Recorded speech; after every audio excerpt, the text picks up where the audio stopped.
Sheebah mwagala nange ng'omuntu naye just okusalawo kwe nalabye ekisinga mu byonna nti twawukane ne Sheebah. Ali mu mbeera ki? Nalabyeko akatambi awo nga bakamukutte naye ng'apeeruuse nnyo. Era essaawa eno tulina n'abantu nga baliraba Sheebah ng'ekyenfuna. Yes, awanda boyiji agwe mukutu gwe tuliko sinzo okubanga otulaba tubagala nnyo mikwano gyaffe bakyali baffe abatulabira mu bitundu by'eggwanga ebyenjawulo. Mikwano gyaffe abatulabira ebweru w'eggwanga tubagala nnyo ate nga nnyongera okubajjukiza abasalawo okubanga mutambula naffe. Thank you, we don't take it for granted. Era nga njagala okubanga mbajjukiza ndine Mike Don olunaku olwaleero agezaako okukola nga ekifaananyi kyo kikutukako gy'oli era mubufu bwe bumu akujjukiza nti aina show that is bound to happen enaku zomeza eri mwenda mwezi guno nga gugwako wali ku Lutembe Beach akugamba akugenda kuba kusanyuka nakweyagala bweyagaza era nga yategeza nkugambe nti ebintu nga okwepena swimming Mukunja wali owuzeeko naye nga muwuga mpaka si okuwuga mpuga bino bya vibe bya fujjo naye nze ng'omuntu n'okuwuga simanyi. Twawugiranga mu kyalo mu bidiba ng'enkuba etonnya ebidiba ne bijjula. Kati ye Mike Don akugamba nti kati ku lunaku nga 29 ogenda kulaba kye bayita pure water ng'owugamu ng'ate ebintu nga byakusanyuka kubuuka muguwa. Kati Michael Don lwaki tayagaliza? Lwaki tatuwa ne okuwuga we kugwa ne tukuba endongo esigula emiti? Omuntu ava mu mazzi ayingira ndongo. Lwaki Michael Don tayagaliza? Lwaki tayagaliza? Akulaba. Michael Don lwaki tatuwagaliza? Tetulina nnyimba tukyali bafeeriya ate ojja tuuka okwagala okutuyita nga naffe ate tulaba tetukyasobola kukola. Sente mmeka tata ze twetaaga okujja tuyimbira abawuzi? Okitegeera? Kati wa Michael Don walina enkokola. Michael Don oyo era yagambye nti ebintu ng'okwepica simanyi ekitegeeza Mukunja okwepica kitegeeza ki? Okwepica ebimu ku bigenda okuba. Mama wa King Sheebah nawulira akyogera mbu yalaba Sheebah abayaye bamutwala nga beepica kati nange saategeera. Nawe tewakitegeera. So tickets ale bade emitwalo ebyo ekitundu olunaku lumu genda kusanyuka kunyumirwa ku vibinga ayinako abawala abalungi so ayo musajja ogwe nandyagadde ambe nga mekataga then ambufu we munyalo okujukiza Bashadi Properties and Consultants abatuzeetako kuva wali ayikawanda bakugamba no balina amataka ag'enjawulo ayina ennyumba ziyapositinzaawo n'abanga yaŋŋambye nti millions 12 atakoli ndowooza alina bizibu nga omanyi ebyensi ayagala kubanga nazo amuzigula so enamba eri awo ku screen osobola okubanga omuyisaamu eggaali.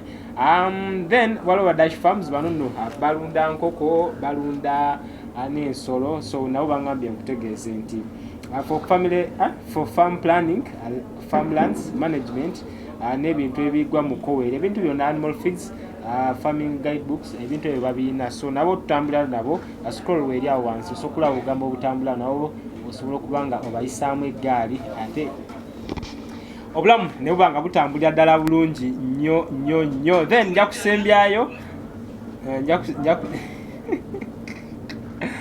ajja kusembayo mukulu Bidaza yantumye okutegeeza nti alina ekipya yaŋŋambye alina akadagala bakayita kamudinka asomwami kamudinka yeekaliwa so oba towera yaŋŋambye omusajja nga tawera ezo zonna enteekateeka zagezaako kwetegekera abaana bawala b'abantu era naye abawala abawala balabye n'abasajja. Omukulu yaŋŋambye enteekateeka zonna kamudinka Musubalu Mudinka Muyini Muna Mukunja wagamba nti wasoma era mpaka kusinya 6 kati njagala nsome mu luzungu nga wegovunula obubaka bwe yabumpadde mu luzungu kati gwe njagala obuvunule tutandike. Twajinze somye mu luzungu gweze mu Luganda. Nze Oluganda simanyi nnyo oluvunula kati gwe njagala ovunula oluzungu kati gwe walusoma nnyo okunsinga. Soma. Kati agamba asimia kati kano kamudinka engeri yokkakozesaamu agamba smear 2 times on your penis per day for 5 to 10 minutes. Smear 2 times on your penis per day. Smear labira kumpi. Smear SMEAR smear. Sejimanyi. Smear kwe kusiiga kala kati vundu. Mpuliddemu kimu kyemanyi mu penisi ebisigadde sibitegedde. Smear kwe kusiiga kati ka smear 2 times on your penis per day for 10 to 15 times. nze mpuliddemu penisi. Penisi kyonna kyekitegeeza. Vunula sentence yonna. Simiya kyeki? Simiya kwe kusiiga. Siiga. 2 times on your penis per day for 10 to 15 minutes.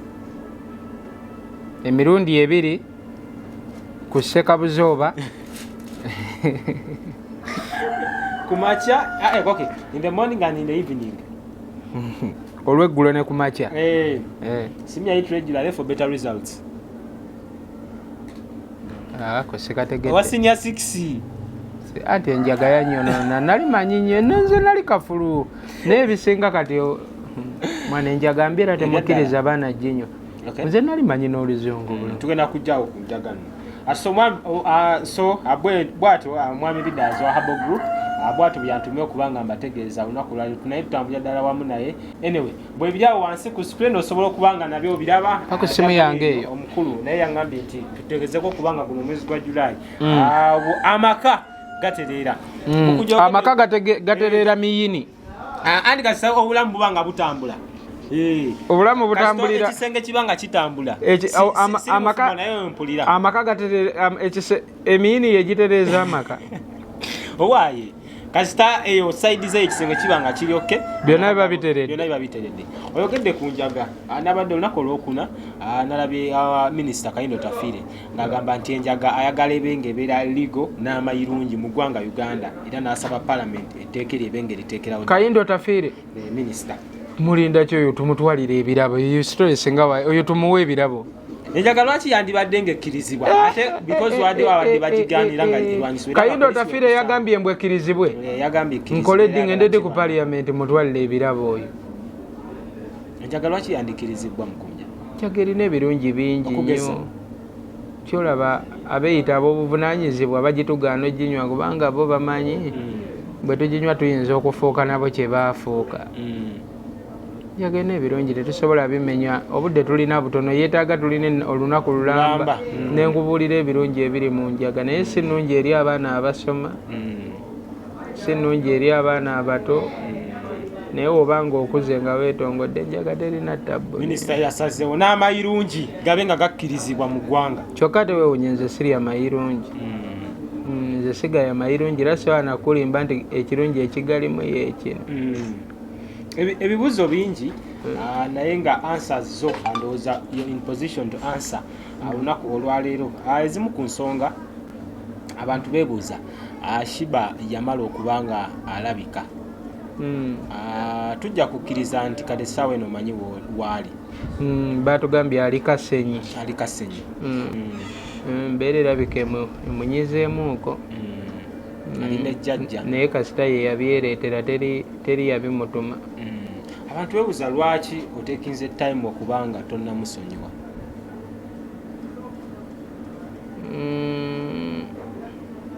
Okusonyiwa kwandibadde awo nti otunuulira gye twatandikira ne Sheebah twali tukola ebintu byaffe nga ne betwetaagako obuyambi nti obuwabuzi tebaabutuwanga. Kyokka essaawa eno abawabuzi baweze bangi abalala n'okuvuma bavuma. Kati neŋŋamba abantu ababi gye bakoma okukuŋŋaana ba Lucifer gye bakoma okuggyayo enjala. Omanyi Asiya yafa mu bintu byakusaagirira kuba Asiya yali tavuma muntu ekyali ekikaze nga buli omu akyagala. Osobola okwebuuza ani yatuuka n'agamba ti ono omuwala kaaveewo. Naye oyinza okwesanga ng'abantu abazimba omutima kuba nalaakoze vidiyo ng'abantu bayomba Asiya gwe SB4 mugaggawalidde mu Asiya muzimbye ebizimbe. Kati buli wootandika ofuna abantu n'anyiiga ng'alaba waliwo omuntu kyafuuka. Olutalo lw'ebyenfuna lusitiŋŋanya abantu.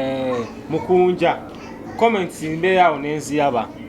Oli tafaayo nti Sheebah gy'avudde atuuka awo kibadde kitya olugendo lubadde lutya. Wabula alaba nti essaawa eno Sheebah asobola okuvaamu ssente ate ng'aba talimbye asobola okuvaamu. Ogambye otya?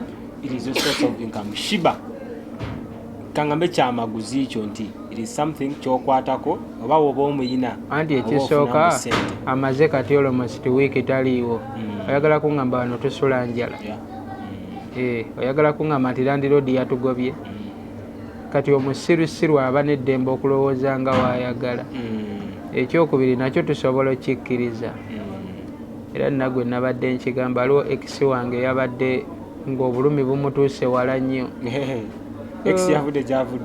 X nakola akavidiyo nga mukambwe nnyo bannange Mukunja ayinza n'obazimbamu ekizimbe bakadaama mwebikadaama muyinza n'obamuweereza Mukunja ssente bambi ng'omulabira ddala obulumi bumuluma nnyo kati nabadde mbuzeebuuzo bitonotono ne mugamba bwolowooza X wange ye ayagala ssente oba tazaagala ku kkubo okwo kukyaliko abalalu oba baggwako kwebali kyogamba X waafunayo omulalu alinga Sheebah ye ssente ezo tasobola zifuna so natunudde ne nga tujja kwebuuza ebibuuzo bingi tuleme ate saagala beera mu bulamu bwawanyisiganya kigambo na muntu kubanga nze buli muntu mwetaaga buli muntu wa mugaso gyendi buli muntu kitundu kunze kati wendaba omu nga bambi atandise ofuna obulumi olw'okuba Sheebah atandise ofuuka kyafuuse otuuka nosalawo noga Sheebah katumuleke. Sheebah alina value ki mu bulamu bwange value kyeki wasoma nnyo gwali wano value kyeki kale alina mugaso ki fenna tewali osobola nti Sheebah alina omugaso eri Mukunja oba Mukunja alina omugaso eri Sheebah kibanga kugamba mbu taata ye mulungi ennyo asinga maama okitegeera gwe neweerabira nti ate maama singa teyaliiwo taata teyandikuzadde ne taata singa teyaliiwo maama teyandikoze eki so ffe tetuli kwerabira mu eyo ango gye mututeekamu ffe tubadde mu bintu byaffe nga mmwe temunnaleeta magezi gammwe tubaddewo mu bulamu bwaffe bwa justi bwakuyimba nyimba zaffe ne tubeerawo ffe tubadde mu bulamu bwaffe ne Sheebah oyo abawabuzi abo lwaki bavuddeyo nnyo kati abakulaba okute ku maama okute ku famire okute ku baana ba Sheebah almost kangambe nti okute wano ekisooka ndowooza abantu mikwano gyange abamu bafunye okukeŋŋentererwa mu mitima era wano wenjijja okugamba ekintu kirantu bulijjo baŋŋamba ssente za mama fiina ezo si nyangu Mukunja zirimu ebizibu bingi naye nga neŋŋamba ngambitwala ize naye walayi buli ku ssente natandise okulaba ebizibu ebyaddala nti abantu balowooza mama fiina yampa ssente abadde mukwano gwange abadde ng'akomentinga birungi kati ogenda okulaba yatandiseko akomentingisa bu emoji obulumya emba busowodde olulimi bulumya amannyo naye nga bulijjo akomentinga birungi Mukunja you have a good art Mukunja you are a good boy ekitegeera you are wishing success essaawa eno ogenda okulaba yatandise oluma amannyo era banaye ekirungi nnyo ate erudda kitulaga emikwano gye tuba nagyo tulina emikwano nga tayagala kulaba ng'ofunye ekiddako era nga ye akwagala nnyo ng'olimu eyo embeera y'okwewola omunaanaasi n'amazzi ag'ekikumi waakulabira bakuwadde akasente akasobola okugula ekifi ky'enkoko olutalo lutandika kati abantu be batyo nabalabye naye era njagala okubasaba nga mbategeeza nti nze mama fiina teyampa ssente mama fiina teyampa nze ssente nti genda weeyagale mama fiina yampa miliyoni 4 naŋŋamba zitwala osasule poloti ya mama Sheebah muve mu mbeera y'okugamba nti gwe opangisa Sheebah apangisa maama apangisa okitegeera ndowooza bakyali bange abamu ne balowooza nti ampadde zaakulya kati we bataalyako nagwo ne gufuuka omusango then n'ekirala kyolina obutabuusa maaso nti mama fiina kuba nze natuuka yabantwala wuwe sente zaaliwaawo nga mpitirivu nalaba bando za sente ya mama Fina yambuuza saba kyowulira kyoyagala kyemba nkuwa saasaba ssente naye ng'ate nali era abamu banvuma naye Mukunja totegeera oli kisiru n'otuuka mu ezo ssente zonna mifo kyosaba miliyoni 5 miliyoni mmeka ate n'osiruwalambu osaba kuddayo kusoma ffe buli omu nanvuma nanjajinga nga we yayagala naye ffenna tulina preference and testing mu nsi zaawukana goyinza oba oyagala ssente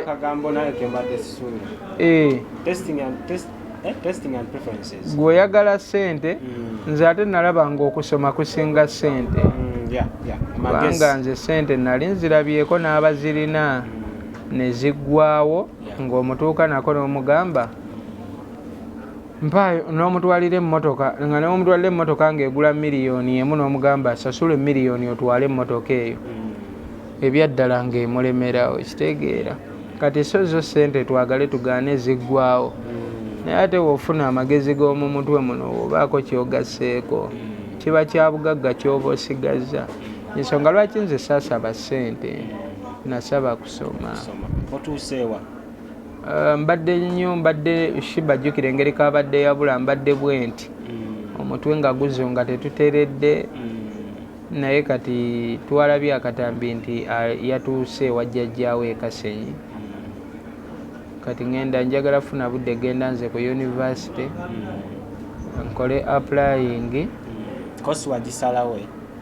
Sinnamanya nnyo bya koosi engeri kembadde ng'omutwe tegutudde ngenda kulaba koosi ki gye tunaakola oba tusome ki tonakifuna paka kati ani nsaanye soma bintu bingi kuba byalaba koosi ekutwalidde okusalawo kati gwe atula mu kiraasi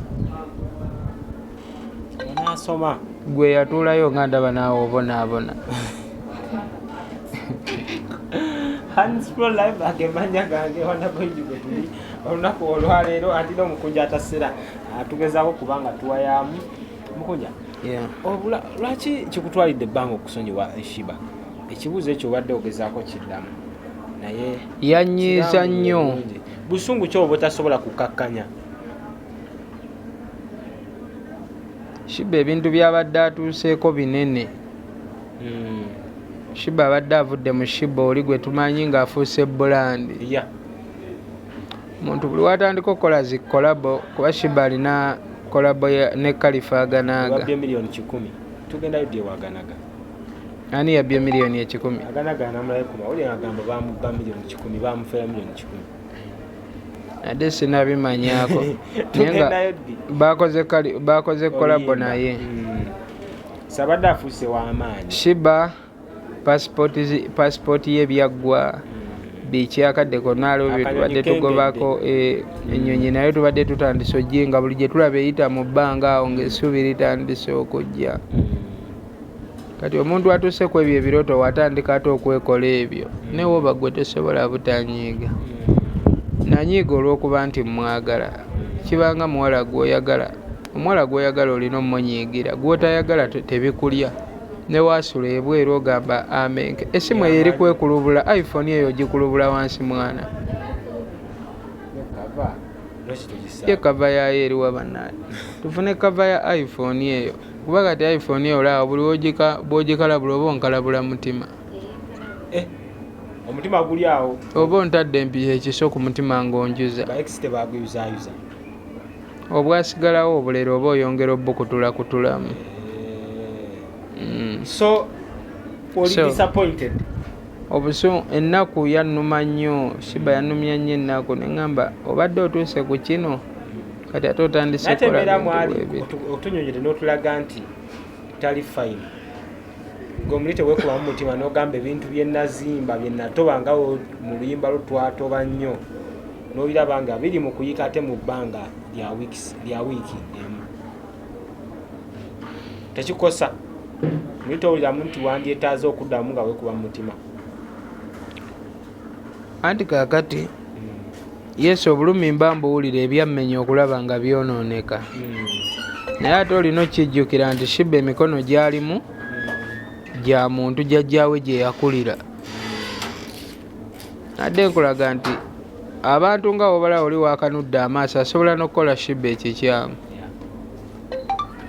ng'era olaba abaalina ekirowoozo nti SB4 agaggawala mu Asia bwe tutta Asia SB4 ng'agwa ng'adda mu kyalo tuba tuggyewo sourcing of income kati omuntu alaba Sheebah nti kyabugagga gyendi asobola omufunamu mbunno asobola kyekati omuntu bwatu n'omugamba naye naawe oba ogamba nti abalalu balimu ssente abalalu bali ku kkubo bayitirivu funayo ne wotafuna nfuna bana I think that's the best answer joins okubawa abalalu bali okwo nabalekako n'abalala ndi omufunamu agendeyo aleeteyo omulalu naye agaggawale ekitegeera kati so byonna bitulamu kati olaba omuntu w'omutima bwe gutyo oyo asobola n'osanga Sheebah n'amuwa obutwa ekitegedde kisobokera ddala kuba wonyiigira by'otaategeka Sheebah tuvuddewa naye mazima ddala bw'otunuulira omuntu ng'asobola onyiiga buno obudde oyo omuntu asobola owa omwana oyo obutwa ekitegedde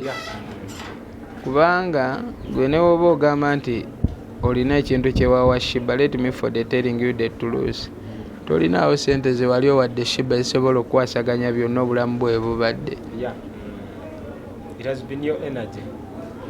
Sheebah tafunanko ku sente zitiisa zosobolaga nti oba gundi amusindikidde emiliyoni oba gundi amuwadde kino va kuba no boosanga abamusanga ku live ali ku live Sheebah ngenda kuwaayo emiliyoni ezo zikoma okwo ku live tubeereno tugamba omusajja live leero akuŋŋaanyizaawo kyako obusatu waliwo neyamugamba mbu ngenda mukunja Sheebah kamuweerere ayige enviiri male mukolere ne saaluuni mbu mutwale atandika okusoma ne tutwala Sheebah n'atandika osoma enviiri yaziyigayo ennaku ezi omukulu yatuwaayo emitwalo egi naye nga yabyogerera ku live yabyogerera na ku live ate tetwabimusaba ffe kuba tuba ku zi live zaffe nga twekubira bivaibu byaffe otumanyi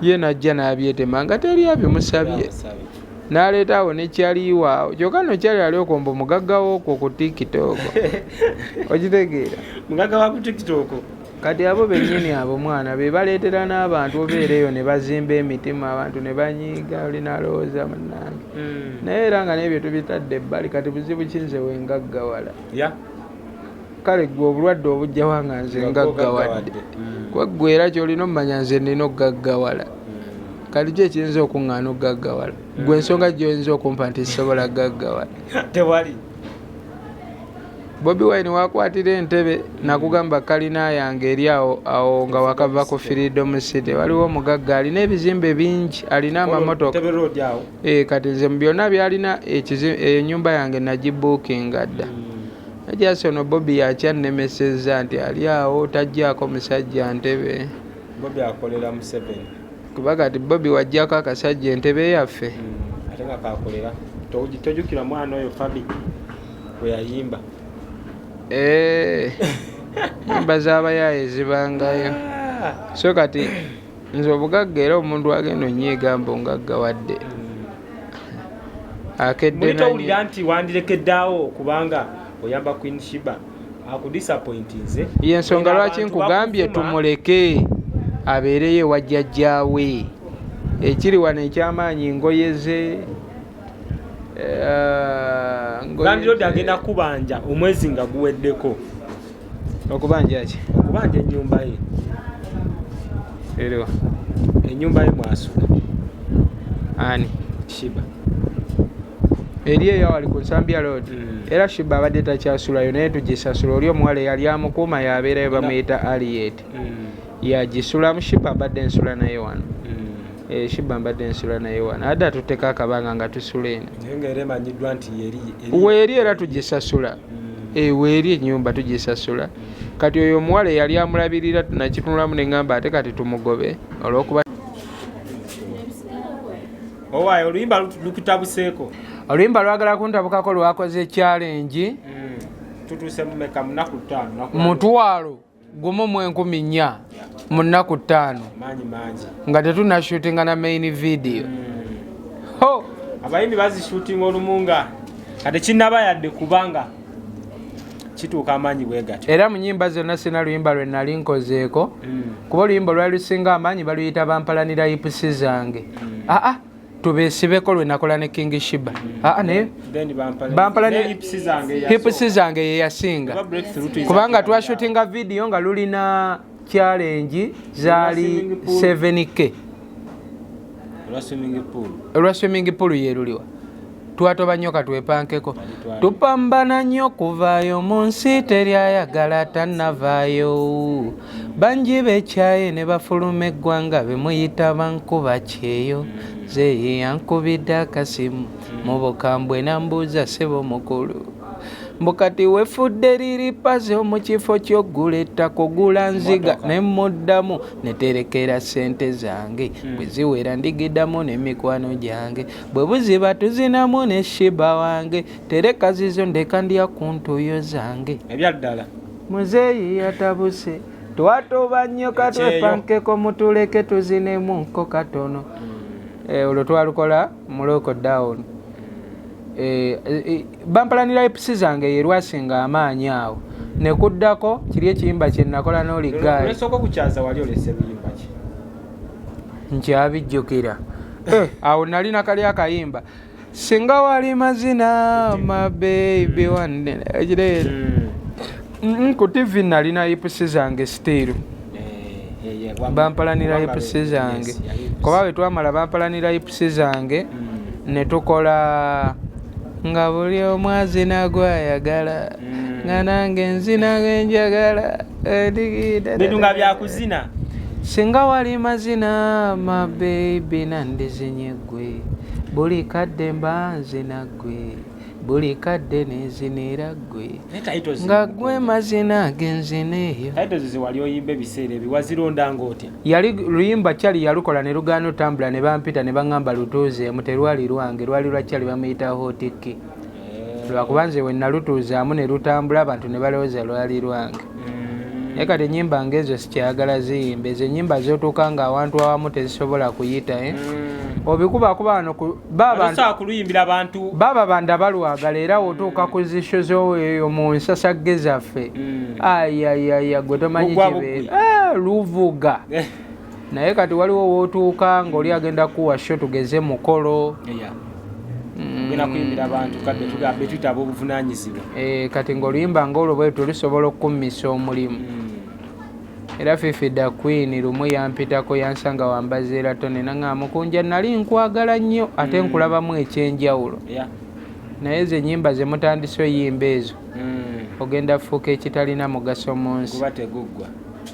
Ne mpulira ennaku kuba nange Fifi da Queen mwagala nnyo omukazi oyo. Waliwo naliko twali wankulukuku ku mpaka ku kivulu kya Bukedde embuutikizi mu mbuutu y'embuutikizi nali nvuganya twali abayimbi twetusukka mu bina embuutu y'embuutikizi ebiseera nga y'amaanyi twali awo twali wankulukuku mu kisaawe kati nali nvuganya kuba omuyimbi aba asinze upcoming bamuwa ebirabo bingi so Fifi da Queen yanjirawo nnyo omubiri kubanga abaliyo bonna waggulu ku stage baali bankuba ebikono buli muntu yalinayo abantu be ku stage kati nze nga sirinaayo wanga mmanyi Maswanku ne Fifi da Queen ye baali bammanyi.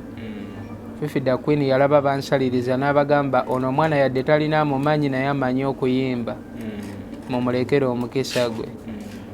So kati wayitawo ekiseera n'awulira olwo oluyimba era we nakola bampalanira hipusi zange Fifi da Queen yalukolera ne challenge. Kati laba ate wenzizaako singa wali mazina nandizinye gwe Fifi yanyiiga era I can taking for this opportunity okwetondera mami Fifi naye era namunyonyola ne mugamba mami ennyimba ezimu tuziyimba nga tuyimbye ez'amakulu ziganye komwe kivaibu ekijja n'okituulamu kubanga aliwo otuuka ng'okoze buli kyosoboka obe wakabi ne bigaana kati nga buli ekijja okigezesa. Kati ate ekisinga okuluma oluyimba olw'amagezi lugaana ng'olutaddemu ssente nnyingi nnyo vidiyo bikoze bitya ate olutalina makulu ogenda olaba abantu balubuukidde kitegeera. So kati mwana ne sitaani oluusi aba w'amaanyi n'ayagala alage Katonda nti amusinga.